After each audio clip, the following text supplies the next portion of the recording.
ओम शांति। ओम शांति बाबा। आज हम अध्ययन करने जा रहे हैं परम पिता परमात्मा के अनमोल मधुर महावाक्यों को।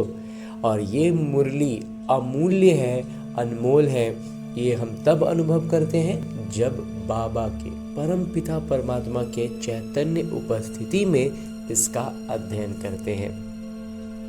और तब जब बाबा की मुरली की एक एक बात हमारी बुद्धि में ऐसे गूंजती है जैसे बाबा मेरे साथ खड़े हैं और मुझसे कान में कह रहे हैं।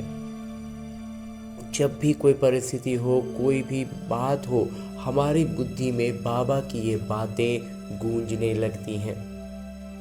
तो इतना श्रेष्ठ जब अनुभव होता है तो हमारे विकर्म विनाश होते हैं, क्योंकि हमारी प्रतिक्रियाएं बाबा की सारे गुणों से की स्मृति के साथ होता है और शक्तियों की जागृति के साथ होता है। तो विकर्म वहीं के वहीं भस्म होते हैं, विनाश होते हैं।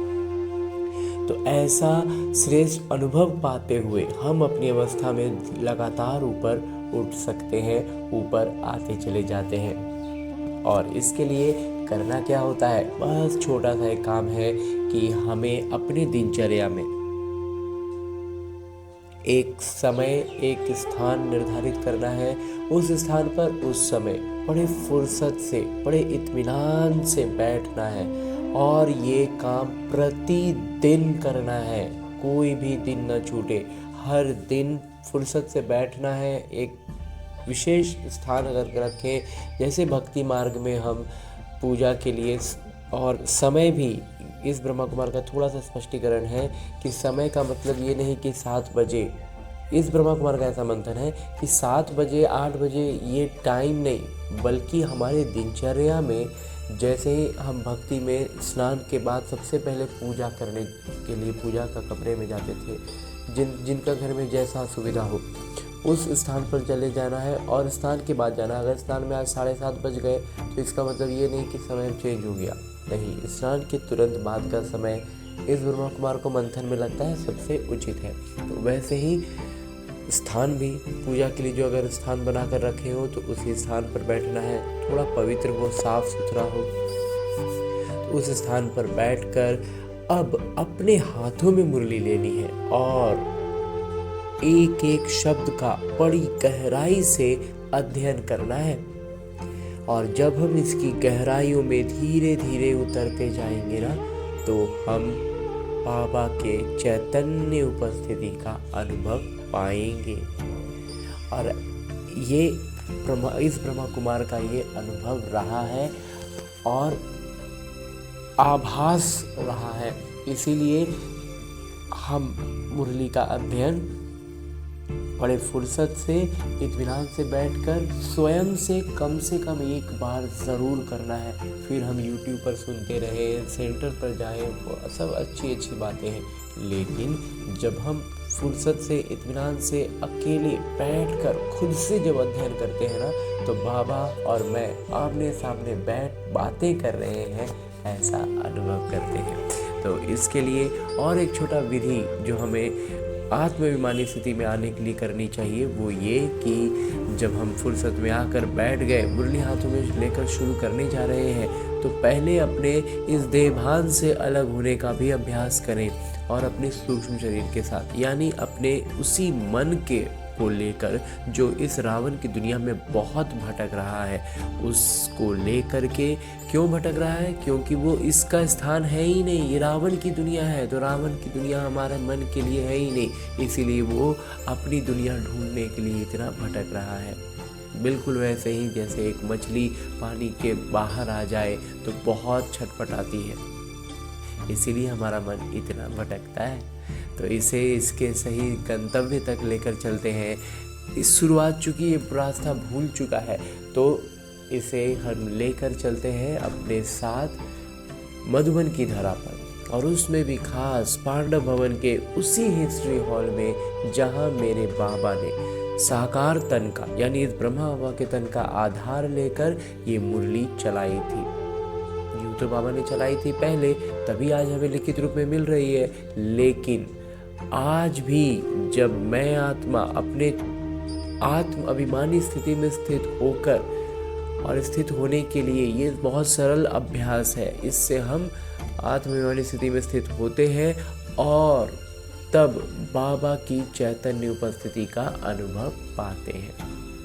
और उसकी अनुभूति का सबसे पहला पायदान ये होता है कि जैसे ही मैं आत्मा खुद को उस स्थान पर अनुभव करता हूँ, परमात्मा के सानिध्य में पहुँचता हूँ, तो मुझ आत्मा के सारे आत्मिक गुण, पवित्रता, शांति, प्रेम और सुख की भरपूरता का एहसास होता है। बाबा सम्मुख बैठे हैं, दृष्टि से मुझ आत्मा में ज्ञान, प्रकाश और अष्ट शक्तियों का प्रवाह कर रहे हैं, ऐसा भी अनुभव पाते हैं, जिससे चारों ओर आनंद का एक आवरण बन जाता है। और उस आवरण में मैं और मेरे बाबा बड़े फुर्सत से बैठ बातें करते हैं। तभी तो मेरे बाबा अपने दिल की बातें इसी मुरली में निहित करके मुझसे कहते हैं, मीठे बच्चे, तुम इस विश्वविद्यालय में आए हो पुरानी दुनिया से मरकर नई दुनिया में जाने के लिए। अभी तुम्हारी प्रीत एक भगवान से हुई है, अब हमारा प्रीत लग गया है बस मेरे एक बाबा से, भगवान से। आगे प्रश्न पे बाबा कहते हैं कि किस विधि से बाबा की याद तुम्हें साहूकार बना देती है? बाबा की याद किस विधि से करें जो हम साहूकार बन जाएं? उत्तर बतलाते हैं मेरे बाबा, बाबा है बिंदु। तुम बिंदु बन बिंदु को याद करो तो साहूकार बन जाएंगे। जैसे एक के साथ बिंदु लगाओ तो 10, फिर बिंदु लगाओ तो 100, फिर 1000 हो जाता है। ऐसे बाबा की याद से बिंदु लगती जाती है, तुम धनवान बनते जाते हो। याद में ही सच्ची कमाई है। हंजी बाबा। गीत है महफिल में जल उठी शमा। ओम शांति। इस गीत का अर्थ कितना विचित्र है। प्रीत बनी है किसके लिए? किससे बनी है? भगवान से, क्योंकि इस दुनिया से मरकर उनके पास जाना है। ऐसे कभी किसी के साथ प्रीत होती है क्या, जो ये ख्याल में आए कि मर जाएंगे फिर कोई प्रीत रखेंगे? गीत का अर्थ कितना वंडरफुल है। क्षमा से परवाने प्रीत रख, फेरी पहन पहन जल मरते हैं। तुमको भी बाबा की प्रीत में ये शरीर छोड़ना है, अर्थात बाबा को याद करते करते शरीर छोड़ना है। ये गायन सिर्फ एक के लिए है, और वो किसकी याद में? तो एक बाबा की याद में। वो बाबा जब आते हैं तो उनसे जो प्रीत रखते हैं उनको इस दुनिया से मरना पड़ता है। भगवान से प्रीत रखते हैं तो मरकर कहाँ जाएंगे? जरूर भगवान के पास ही जाएंगे। मनुष्य दान पुण्य तीर्थ यात्रा आदि करते हैं भगवान के पास जाने के लिए। शरीर छोड़ने समय भी मनुष्य को कहते हैं भगवान को याद करो। भगवान कितने नामी ग्रामी हैं। वो आते हैं तो सारी दुनिया को खत्म कर देते हैं।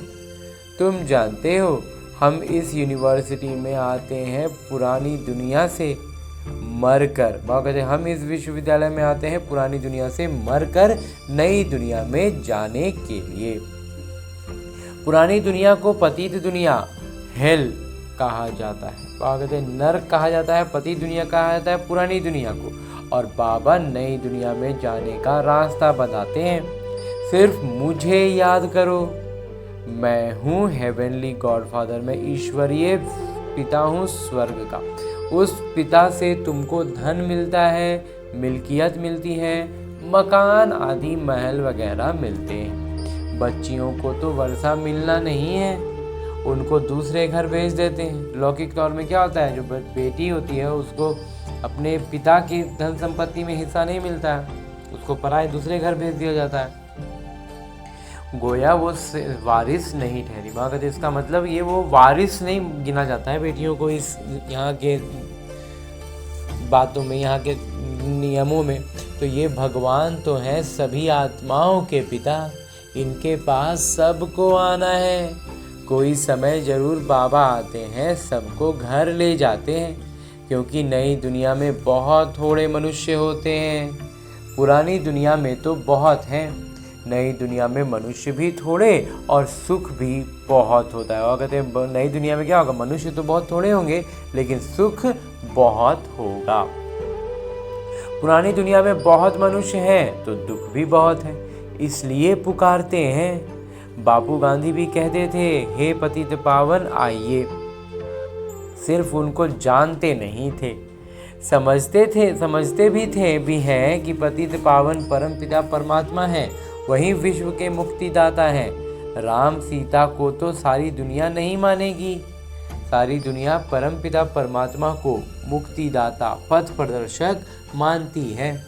मुक्तिदाता करते हैं, लिबरेट करते हैं मुक्त दुख से, मतलब मुक्तिदाता जो है वो करते क्या है, मुक्त करते हैं हमें दुखों से। अच्छा, दुख देने वाला कौन? बाबा तो दुख दे ना सके, क्योंकि वो तो पतित पावन है। तो बाबा तो पतित पावन है तो वो तो दुख दे ही नहीं सकते। तो दुख देने वाला कौन? पावन दुनिया सुख धाम में ले जाने वाले हैं। बाबा तो पावन दुनिया में ले जाने वाले, पतित पावन है, तो वो तो दुख देंगे नहीं। तो तुम हो इस रूहानी पिता के रूहानी बच्चे। जैसे पिता वैसे बच्चे। लौकिक पिता के हैं लौकिक अर्थात जिस्मानी बच्चे। अभी तुम बच्चों को ये समझाना है, हम आत्मा हैं, परम पिता परमात्मा हमको वर्षा देने आए हैं। हम उनके बच्चे बनेंगे तो स्वर्ग का वर्षा जरूर मिलेगा, वो है ही स्वर्ग स्थापन करने वाले। हम छात्र हैं, ये भूलना नहीं चाहिए। बच्चों की बुद्धि में रहता है शिव बाबा मधुबन में मुरली बजाते हैं, वो काठ की मुरली तो यहाँ है नहीं। वहाँ कहते हैं वो जो बांस की बांसुरी होती है वो यहाँ पर वो वाली मुरली बाबा थोड़ी बजाते हैं, ज्ञान मुरली बजाते हैं। और हम सब आत्माएं बहुत उत्सुकता से उसका अध्ययन करते हैं। श्री कृष्ण का नृत्य करना, मुरली बजाना, वो सब भक्ति मार्ग का है। बाकी ज्ञान की मुरली तो शिव बाबा ही बजाते हैं। तुम्हारे पास अच्छे अच्छे गीत बनाने वाले आएंगे। अभी तो हम देख रहे हैं कितने अच्छे अच्छे गीत बनकर निकल रहे हैं। गीत अक्सर करके पुरुष ही बनाते हैं। तुमको ज्ञान के गीत ही गाने चाहिए जिससे शिव बाबा की याद आए। अंजी बाबा कहते हैं मुझ अल्फ को याद करो। शिव को कहते हैं बिंदु। व्यापारी लोग बिंदु लिखेंगे तो कहेंगे शिव। एक के आगे बिंदु लिखो तो 10 हो जाएंगे, फिर बिंदु लिखो तो 100 हो जाता, फिर बिंदु लिखो तो 1000 हो जाएगा। तो तुमको भी शिव को याद करना है। जितना शिव को याद करेंगे बिंदी बिंदी लगती जाएगी। जितना याद उतनी बिंदी, उतना साहूकार, उतना बड़ा राजा। तो तुम आधा कल्प के लिए साहूकार बन जाते हो। वहाँ गरीब होते ही नहीं, सब सुखी रहते हैं, दुख का नाम नहीं। पद होगा नौकर का, दास का, लेकिन गरीब नहीं होंगे। बाबा कहते हैं दुखी नहीं होंगे। दुख होता ही नहीं, गरीब होते ही नहीं, सब सुखी रहते हैं। बाबा की याद से विकर्म विनाश होते जाएंगे, तुम बहुत धनवान बनेंगे। इसको कहा जाता है सच्चे पिता द्वारा सच्ची कमाई। बाबा कहते ये हुआ ना वास्तविक कमाई, यही साथ चलेगी। मनुष्य सब खाली हाथ जाते हैं तुमको भरतू हाथ जाना है। सब खाली हाथ जाते हैं, हमें भर कर जाना है। तुमको भरतू हाथ जाना है, बाबा को याद करना है। बाबा ने समझाया है, पवित्रता होगी तो शांति समृद्धि मिलेगी।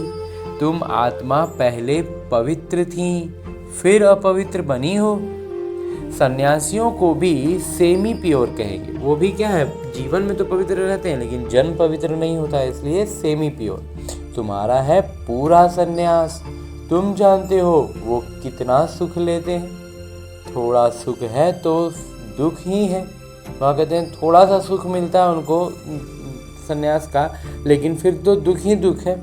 आगे वे लोग सर्वव्यापी नहीं कहते थे, और शुरुआत में वो सर्वव्यापी वाला बात नहीं कहते थे। सर्वव्यापी कहने से गिरते जाते हैं, और जब सर्वव्यापी कहने लगे ना तब और ज़्यादा पतन होते गया। दुनिया में अनेक प्रकार के मेले लगते हैं, क्योंकि आमदनी तो होती है ना। ये भी उन्हों का धंधा है। बाबा कहते हैं मेले लगते हैं तो उसमें क्या होता है, व्यवसाय चलता है, तो आमदनी होती है, तो इसलिए मेले इतने तरह के लगते हैं। तो ये सब भी जो मेला है ना, वो एक हुआ वो लौकिक व्यावसायिक मेला, और अब ये है ये सब आध्यात्मिक स्तर पर, और ये सब का भी मेला लगाते हैं, भक्ति का मेला। उनको कमाई होती है। बाबा कहते हैं बात आमदनी की होती है, ये भी उन्हों का धंधा है। कहते हैं धंधे सब में धूल, बगैर धंधे नर से नारायण बनने के। ये धंधा कोई बिरला करे। बाबा का बनकर सब कुछ देह सहित बाबा को दे देना है, क्योंकि तुम चाहते हो नया शरीर मिले।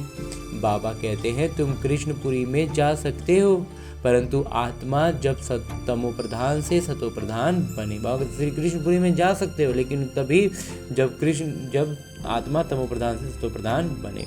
श्री कृष्णपुरी में ऐसे नहीं कहेंगे हमको पावन बनाइए।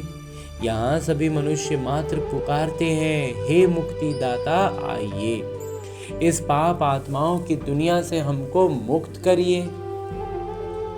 अभी तुम जानते हो बाबा आए हैं हमको अपने साथ ले जाने। वहाँ जाना तो अच्छा है ना। मनुष्य शांति चाहते हैं। अब शांति किसको कहते हैं? कर्म बगैर तो कोई रह ना सके। शांति तो है ही शांति धाम में, तो वहाँ शांति धाम में रहेंगे तो वहाँ कोई कर्म ही नहीं है, तो वहाँ शांति में रहेंगे। फिर भी शरीर लेकर कर्म तो करना ही है, लेकिन फिर भी ऐसा नहीं है कि वहाँ वहीं पर ही रहेंगे। शरीर में आना ही होगा, कर्म करना ही होगा, किरदार में आना ही होगा। तो सतयुग में कर्म करते हुए भी शांति रहती है, क्योंकि स्थिति इतनी श्रेष्ठ होती है कि कर्म करते हुए भी शांति रहती है, सुख समृद्धि रहती है। अशांति में मनुष्य को दुख होता है, इसलिए कहते हैं शांति कैसे मिले। बिल्कुल इस रावण की दुनिया में है तो अशांत है। शांति को ढूंढने के लिए हर तरह का प्रयास करते रहते हैं। अभी तुम बच्चे जानते हो शांति धाम तो हमारा घर है। सतयुग में शांति भी है, सुख भी है, सब कुछ है। सतयुग में सब कुछ है, शांति सुख सब मिलेगा। शांति धाम में सुख नहीं होगा, सिर्फ शांति होगी। अब वो चाहिए या सिर्फ शांति चाहिए? वहाँ कहते सब कुछ चाहिए या सिर्फ शांति चाहिए? यहाँ तो दुख है, इसलिए पतित पावन बाबा को भी यहाँ पुकारते हैं। यहाँ इस ब्रह्मा कुमार का छोटा सा बंधन है कि जब हम कोई लौकिक तौर पर कोई गेम खेलते रहते हैं, घरेलू स्तर पर भी खेलते रहें, घर के परिवार के सदस्यों के साथ खेलते रहें, बच्चों के साथ खेलते रहें, उसमें अगर हम हारने लगें तो हमें लगता है कि छोड़ो गेम हटाओ, हमको अब काम है, ये है वो है। लेकिन अगर हम जीतने लगे ना तो लगता है नहीं चलो ना एक बार और खेलते हैं। तो बिल्कुल वैसे ही है। तो अभी हमें अपने लौकिक जीवन में अभी दुख का अनुभव हो रहा है ना, तो लगता है कि हम मुक्त हो जाए, हमको जीवन मरण में नहीं आना है, ये है वो। क्यों? क्योंकि दुख दर्द को महसूस कर रहे हैं। जब सुख की अनुभूति में रहेंगे ना तो फिर ये फील नहीं आएगा कि हमको इससे बाहर निकल जाना। ये अभी तक का इस ब्रह्मा कुमार का मंथन है। इसीलिए जो दुख में होने के कारण ऐसा सोचते भी है ना कि सिर्फ शांति चाहिए, वो भी जब स्वर्ग का सुख में आएंगे तो फिर ऐसा नहीं कहेंगे। तो इसलिए बाबा कहते हैं कि यहाँ तो दुख है, इसलिए पतित पावन बाबा को भी यहाँ पुकारते हैं। भक्ति करते ही हैं भगवान से मिलने के लिए। तो भक्ति भी पहले अव्यभिचारी फिर व्यभिचारी होती है। तो शुरुआत में सिर्फ शिव बाबा बिंदु रूप को ही याद करते थे, फिर धीरे धीरे धीरे धीरे अनेकों की पूजा करने लगे। व्यभिचारी भक्ति में देखो क्या क्या करते हैं।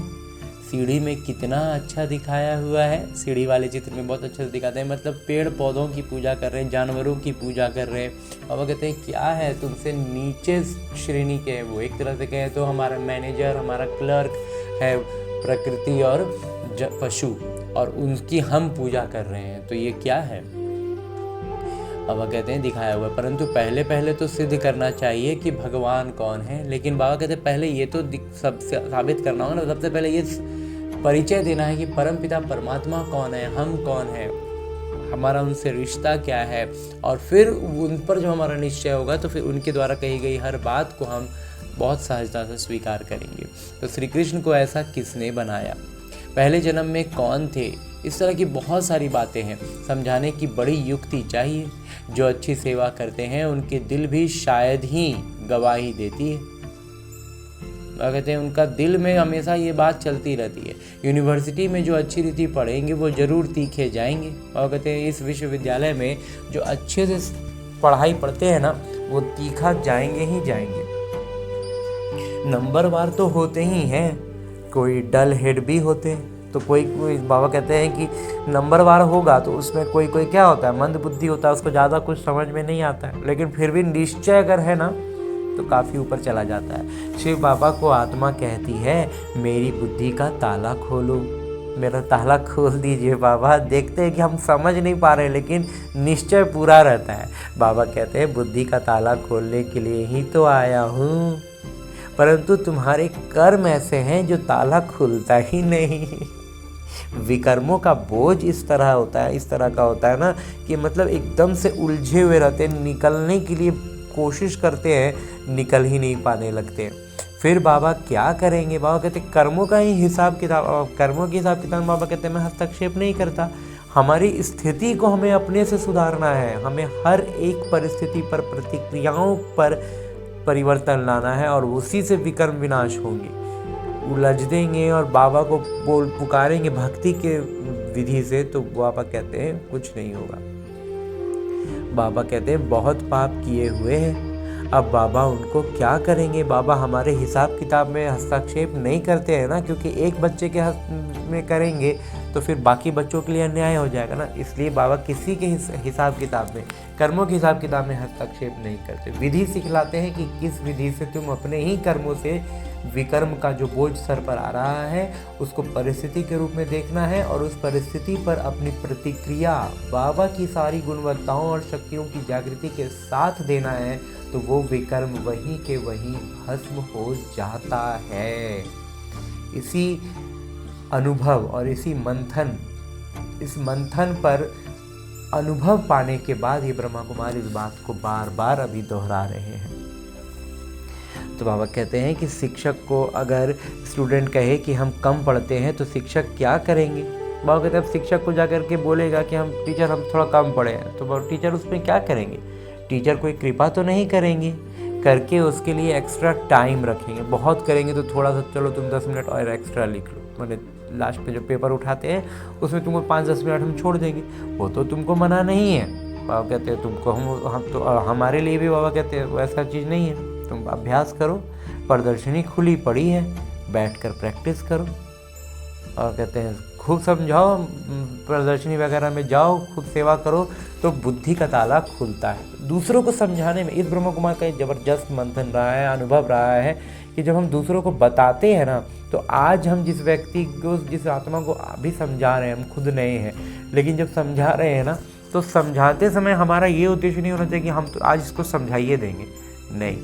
हम उसको जब समझाते हैं वो भी सामने से कोई बात कहता है कि नहीं ऐसे तो ऐसे ना, ऐसे तो ऐसे, तो ठीक है, हो सकता है कि उस वक्त हम उनको कुछ जवाब दें या ना दें, लेकिन उनकी बात फिर हमारी बुद्धि में चलती है, हमारी भी मन की बातें उनसे जुड़ती हैं और फिर हम उसका मंथन करते हैं और अगली बार फिर जब हम किसी और को समझाते हैं तब तक हमारे बुद्धि में कोई नई युक्ति आती है, कोई नई बात आती है, कोई मंथन चल करके कुछ निष्कर्ष निकलते हैं। ऐसा बहुत अच्छा होता है, बुद्धि का ताला खुलता जाता है। इसलिए बाबा कहते हैं बैठकर प्रैक्टिस करो। भक्ति मार्ग में तो कोई कहेंगे माला फेरो, कोई कहेंगे ये मंत्र याद करो। यहाँ तो बाबा अपना परिचय देते हैं, यहाँ ना कोई माला फेरना है ना मंत्र जपना है, बाबा को याद करना है जिससे वर्षा मिल जाता है। बाबा की गुणवत्ताएं आ जाती हैं, हम बाबा की प्रत्यक्षता कर दें, बस हो गया ना काम। बाबा कहते हैं वर्षा मिल जाता है, तो अच्छी तरह से बाबा से पूरा वर्षा लेना चाहिए ना। इसमें भी बाबा कहते हैं विकार में कभी नहीं जाना। थोड़ी भी विकार की टेस्ट बैठी तो फिर बुद्धि हो जाएगी, वृद्धि हो जाएगी। वो कहते हैं जरा सा भी विकार की तरफ हल्का भी नजर गया ना, विकारी दृष्टि भी आ गई ना, फिर तो टान लेगा। सिगरेट आदि की एक बार भी टेस्ट करते हैं तो संग का रंग झट लग जाता है। बाबा इधर आज तीसरी मुरली है लगभग लगातार जब बाबा इन सब चीज़ों के लिए विशेष तौर पर मना कर रहे हैं। कोई बच्चा है बाबा का जो बाबा पर भी निश्चय है और उस पुरानी विकारी चीज़ से छूट नहीं रही है। बाबा उससे आज तीसरी बार लगातार कह रहे हैं कि सिगरेट आदि इस सब को ना टेस्ट नहीं करना है। कई बार इसको शुरुआत इसकी ऐसे ही होती है कि पी के देखो ना, अरे ऐसा हो रहा है वैसा हो रहा है ना, तो पी के देखो बहुत अच्छा लगेगा। बाबा कहते हैं ये अच्छा नहीं लगाता है, ये बहुत ज़बरदस्त तरीके से हमें खींच लेता है, संग का रंग झट लग जाता है, तो इनसे एकदम से दूर रहना है। बाबा को कई बार होता है, हमारी अवस्था ऐसी होती है ना कि हम पुरानी दुनिया से थोड़ा वैरागी टाइप अनुभव करते हैं, लेकिन बाबा से भी वो खिंचाव नहीं महसूस कर पाते कभी कभी।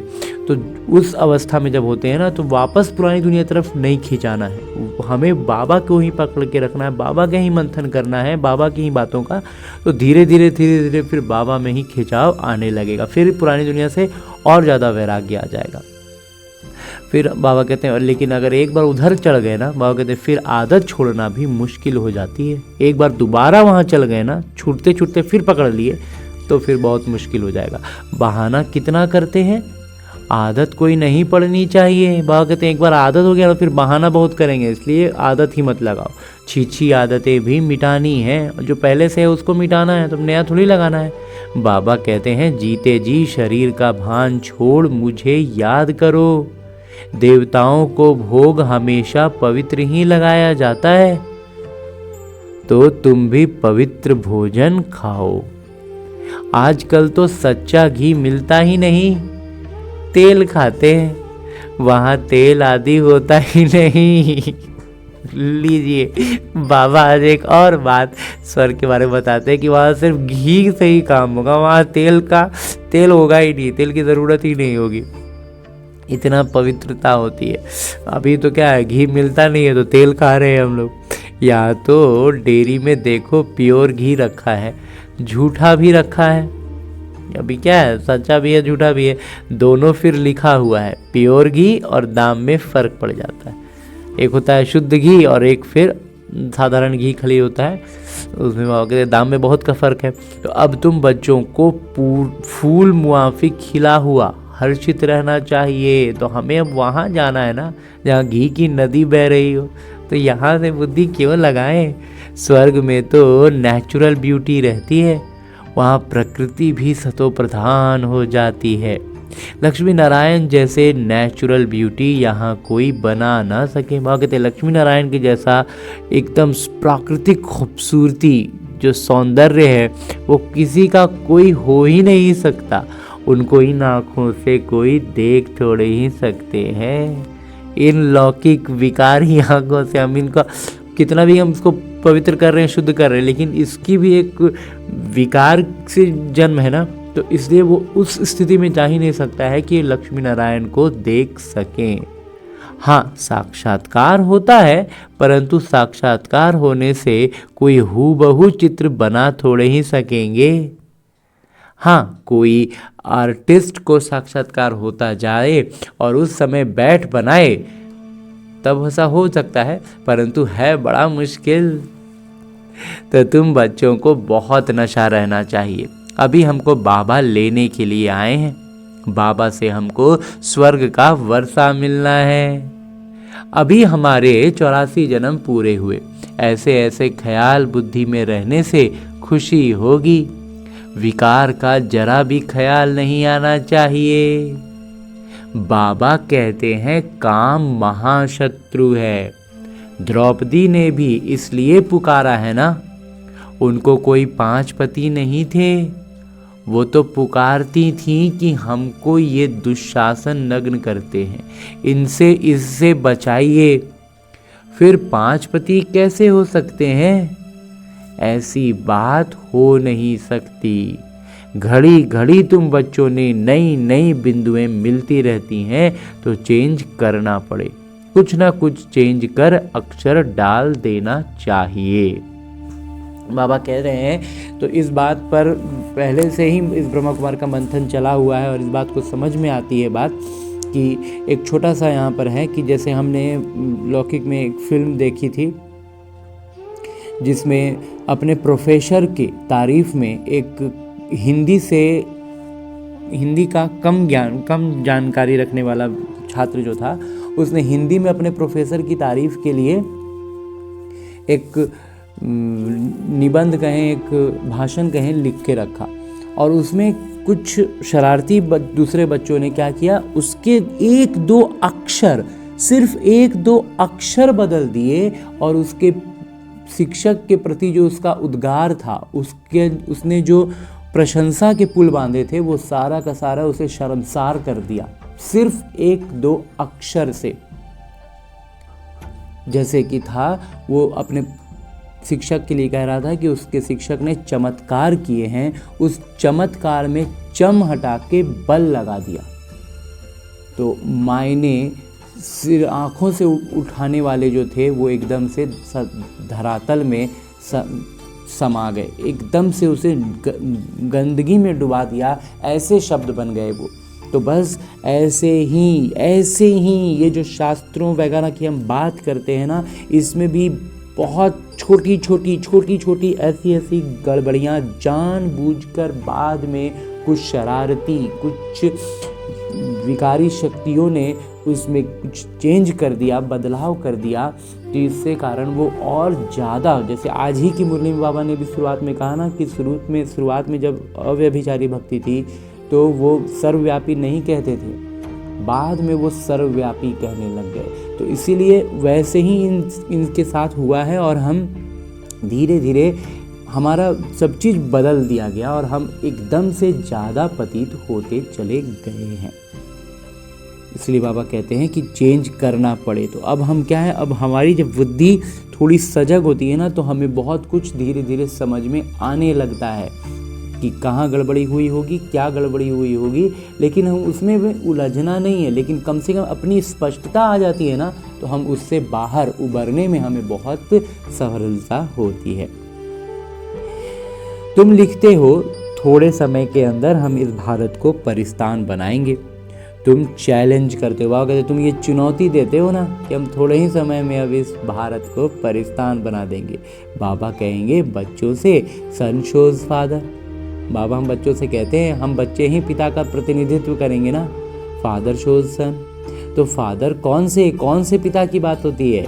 शिव और शालिग्राम, इनका गायन है। शिव बाबा जो समझाते हैं उस पर फॉलो करो। फॉलो फादर भी गायन उनका है, परम पिता परमात्मा के लिए है फॉलो फादर।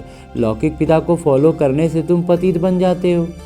ये तो फॉलो कराते हैं पावन बनाने के लिए, लेकिन जब परम पिता परमात्मा को अनुसरण करते हैं तो हम पावन बनते हैं ना।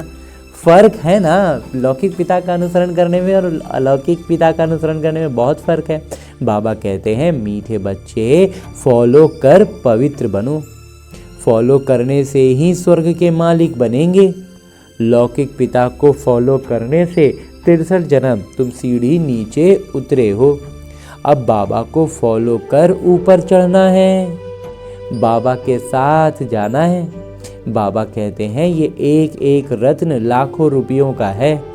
तुम बाबा को जानकर बाबा से वर्षा पाते हो। जितना ज़्यादा बाबा को पहचानते हैं, उनके दिल तख्त पर बैठते हैं, उतना वर्षा पाते हैं। वो तो कहते ब्रह्म में लीन हो जाएंगे। लीन तो होना नहीं है, फिर आएंगे। बाबा कहते हैं वो तो आत्मा अविनाशी है, तो वो लीन थोड़ी होगी, फिर आएगी। बाबा रोज समझाते रहते हैं, मीठे मीठे बच्चों, पहले पहले सबको बाबा का परिचय देना है। पारलौकिक पिता वर्षा देते हैं पावन बनाने का, इसलिए बेहद के पिता को कहते भी हैं पावन बनाइए। वो है पतित पावन।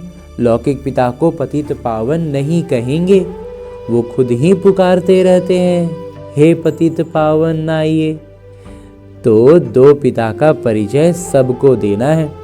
लौकिक पिता कहेंगे शादी कर पतित बनो, पारलौकिक पिता कहते हैं पावन बनो। मेरे को याद करने से तुम पावन बन जाएंगे। एक पिता सबको पावन बनाने वाले हैं। ये बिंदुएं बहुत अच्छी हैं समझाने की। भिन्न भिन्न प्रकार की बिंदुएं विचार सागर मंथन कर समझाते रहो। ये तुम्हारा ही धंधा हुआ, तुम हो ही पतितों को पावन बनाने वाले। पारलौकिक पिता अभी कहते हैं पावन बनो, जब विनाश सामने खड़ा है। अब क्या करना चाहिए? जरूर पारलौकिक पिता की मत पर चलना चाहिए ना। ये भी प्रतिज्ञा लिखनी चाहिए प्रदर्शनी वगैरह में इस तरह की प्रतिज्ञाएं भी लिखनी चाहिए। पारलौकिक पिता को फॉलो करेंगे, पतित बनना छोड़ेंगे। लिखो, बाबा से गारंटी लेते हैं। सारी बात है पवित्रता की। तुम बच्चों को दिन रात खुशी होनी चाहिए। बाबा हमको स्वर्ग का वर्षा दे रहे हैं, हमको स्वर्ग का वर्षा दे रहे हैं, तो इस बात की खुशी और नशा इतना हो कि बाकी सब कुछ हमें फीका लगेगा ही लगेगा। अल्फ और बे यानी बादशाही। अभी तुम समझते हो शिव जयंती मतलब ही भारत के स्वर्ग की जयंती। गीता ही सर्वशास्त्रमयी शिरोमणि है, गीता माता। वर्षा तो बाबा से ही मिलेगा। गीता के रचयिता हैं ही शिव बाबा। पारलौकिक पिता से पावन बनने का वर्षा मिलता है। अच्छा, मीठे मीठे सिकिलदे बच्चों प्रति माता पिता बाबा का याद प्यार और आशीर्वाद।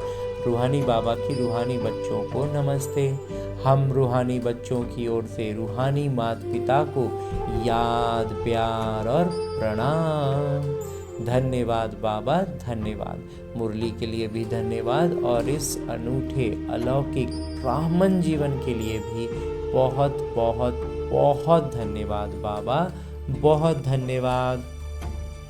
आगे आज की मुरली से लिए गए वो प्रमुख बिंदु हैं जिन्हें हमें अपने ब्राह्मण जीवन में धारण करने और ब्राह्मण सो फरिश्ता, फरिश्ता सो देवता बनना है। और उसके लिए जो सबसे पहली बिंदु है वो है हम गॉडली स्टूडेंट्स, हम ईश्वरीय छात्र हैं। ये सदैव स्मृति में रखना है कि हमको भगवान पढ़ाते हैं। कोई भी छीछी आदत नहीं डालनी है, उन्हें मिटाना है। अगर पहले से है तो मिटाना है, नया तो कभी सोचना भी नहीं है। विकार का जरा भी ख्याल नहीं आना चाहिए। नया विकार का दबाव कहते ख्याल भी मतलब। दूसरा है जीते जी शरीर का भान भूलकर बाबा को याद करना है। भिन्न भिन्न बिंदुएं विचार सागर मंथन कर पतितों को पावन बनाने का धंधा करना है। और कहते हैं भिन्न भिन्न बिंदुएं विचार सागर मंथन करेंगे ना तो पतित क्यों पतित हैं, कहाँ कहाँ उनकी बुद्धि उलझती है, कैसे फंस जाते हैं। हम भी तो आखिर उसी में थे, कैसे निकले, कौन कौन से विचार मंथन आए, कौन कौन सी बातों में हम उलझे और फिर कैसे उनसे निकले। उस सारा अनुभव के साथ हम अपने विचारों को दूसरों को बताएंगे। बाबा कहते हैं यही तो हमारा धंधा है ना अभी। हाँ जी बाबा। और आगे मेरे बाबा वरदान दे रहे हैं। वरदान देते हुए मेरे बाबा कहते हैं संतुष्टता की त्रिमूर्ति सर्टिफिकेट द्वारा सदा सफलता प्राप्त करने वाले उच्च पद के अधिकारी भव। विस्तार से बाबा कहते हैं सदा सफल होने के लिए बाबा और परिवार से ठीक कनेक्शन चाहिए। एकदम अच्छे से तार जुड़े हुए होने चाहिए, बाबा से भी और परिवार से भी। हर एक को 3 सर्टिफिकेट लेने हैं, बाबा, आप और परिवार। 3 सर्टिफिकेट बाबा कहते हैं लेना होगा, एक बाबा से, एक खुद से और एक परिवार से। परिवार को संतुष्ट करने के लिए छोटी सी बात याद रखो कि रिगार्ड देने का रिकॉर्ड निरंतर चलता रहे। इसमें निष्काम बनो, निष्काम रूप से रिगार्ड देना है, अपना काम निकलवाने के लिए नहीं। बाबा को संतुष्ट करने के लिए सच्चे बनो और स्वयं से संतुष्ट रहने के लिए सदा श्रीमत की लकीर के अंदर रहो। खुद से संतुष्ट तब रहेंगे जब खुद में ये अनुभव रहेगा, खुद का ये बिल्कुल जागृति रहेगी कि हम कोई भी जानबूझकर या समझते बूझते गलती नहीं किए थे। हम हर जगह जहाँ तक हमको मेरी स्मृति थी, मेरी समझ थी, मैंने श्रीमत पर ही अपने कदम चलाए हैं, तो इससे खुद संतुष्ट हो जाएंगे। जो भी अगर गलती हो गई, कुछ भी ऊपर नीचे हुआ, अच्छा हुआ बुरा हुआ, ज़रूरी नहीं कि हर बार गलती हो, तभी जब अच्छा भी अपने आप को अनुभव किए, खुशी हुई, तो सारी बातें सच्चे दिल से बाबा को बताएंगे तो बाबा संतुष्ट। और परिवार को संतुष्ट करने के लिए सबको रिगार्ड देना है, पहले आपका पाठ याद रखना है और किसी भी मन में भावना रखते हुए नहीं कि अपना काम निकलवाना है तो थोड़ा चापलूसी वाली जैसी बातें, बिल्कुल नहीं, एकदम खुले दिल से, सच्चे दिल से उनको रिगार्ड देना है। तो बाबा कहते हैं परिवार भी संतुष्ट और तीनों को संतुष्ट रखेंगे तो बाबा कहते हैं तीनों सर्टिफिकेट हमारा हो जाएगा। इसलिए बाबा कहते हैं ये 3 सर्टिफिकेट उच्च पद का अधिकारी बना देंगे और हम सफलता मूर्त बन ही जाएंगे। हाँ जी बाबा। आगे स्लोगन है, मुरली का उपदेश है, जो चित्र को न देख चैतन्य और चरित्र को देखते हैं वही श्रेष्ठ चरित्रवान है। बाबा कहते हैं जो चित्र को न देख चैतन्य को और चरित्र को देखते हैं वही श्रेष्ठ चरित्रवान है। ये हर एक आत्मा के प्रति बाबा कह रहे हैं कि उसके उस शरीर को न देख करके, उसके अवस्था को न देख करके उस चैतन्य आत्मा को देखना है और उसके चरित्र की गुणवत्ताओं को देखना है, तो हम श्रेष्ठ चरित्रवान बन जाएंगे। हम जिस पर हमारी नज़र होगी वही चीज़ हमारे अंदर वृद्धि को पाएगी। हम दूसरों के विकारों को देखेंगे, गलतियों को देखेंगे तो हमारे अंदर भी वो गलतियों का संचार होगा, हमारे विकार सक्रिय होंगे। इसलिए हमें दूसरों का विकार को नहीं देखना है और हर एक को बिंदु रूप में देखेंगे तो खुद भी बिंदु रूप में ही स्थित रहेंगे और ऐसे आईना बनेंगे, ऐसा दर्पण बनेंगे जिसमें हमें देखने वाले हर एक आत्मा को खुद उनको अपने आप में अनुभूति, आत्मिक अनुभूति होगी। हाँ जी बाबा। और अभी तक हमने परमपिता परमात्मा से इतना श्रेष्ठ अमूल्य साकार मुरली को परमपिता परमात्मा के चैतन्य उपस्थिति में अध्ययन करने का प्रयास किया और अनुभव भी किया ना। अब मेरे बाबा इसी अव्यक्त स्वरूप में स्थित रहकर एक इशारा भी देते हैं कि एकता और विश्वास की विशेषता द्वारा सफलता संपन्न बनो। इसको और अधिक स्पष्ट करते हुए हर दिन अलग अलग इशारे अलग अलग आयामों से देते हुए बाबा आज जो इशारा दे रहे हैं वो है, जैसे सर्व आत्माओं को ज्ञान की रोशनी देने के लिए सदैव शुभ भावना व कल्याण की भावना रखते हो, ऐसे अपने इस दैवी संगठन को भी एक रस स्थिति में स्थित कर संगठन की शक्ति को बढ़ाने का प्रयत्न करो। तब आपके इस दैवी संगठन की मूर्त में एकता और एक रस स्थिति का प्रत्यक्ष रूप में साक्षात्कार होगा। हाँ जी बाबा। और अब हमने परमपिता परमात्मा का इतना श्रेष्ठ ज्ञान मुरली को उनकी चैतन्य उपस्थिति में अध्ययन किया, उनसे वरदान प्राप्त किया, इशारे अव्यक्त रूप में स्थित होकर बाबा ने जो इशारा दिया उसे भी जान लिया। अब हमें करना क्या है? हमें अपने इस लक्ष्य को याद रखना है कि हमें लक्ष्मी नारायण बनना है, विश्व महाराजा बनना है। तो करना क्या है? इन सारी ज्ञान की बातों को वास्तविक जीवन में अपनाना है। और ये वास्तविक जीवन भी कहना एक तरह से गलत होगा, क्योंकि ये जो मेरा लौकिक जीवन है ये बस और बस मेरे अभ्यास के लिए है। उसका एक अभ्यास पुस्तिका है जिसमें आने वाली हर परिस्थिति मेरे लिए एक प्रश्न है, और उस प्रश्न का मैं कितना आत्माभिमानी स्थिति में रहकर उत्तर देता हूँ, उस पर अपनी प्रतिक्रिया देता हूँ, वही निर्धारित कर रहा है कि मैं अपने लक्ष्य के कितने करीब पहुंच रहा हूँ। तो इसके लिए अभी फ़िलहाल हमें लौटना है अपने इस स्थूल शरीर में, अपने इस किरदार, जहाँ मुझे न केवल अपने सारे आत्मिक गुणों की स्मृति रखनी है बल्कि अष्ट शक्तियों की जागृति रखनी है। और उन अष्ट शक्तियों को इस ब्रह्मा कुमार ने अपने मंथन से इस क्रम में सजाया है कि सबसे पहले हमारे भीतर ज्ञान के बाद जो शक्ति जागृत होती है वो होती है सहन शक्ति।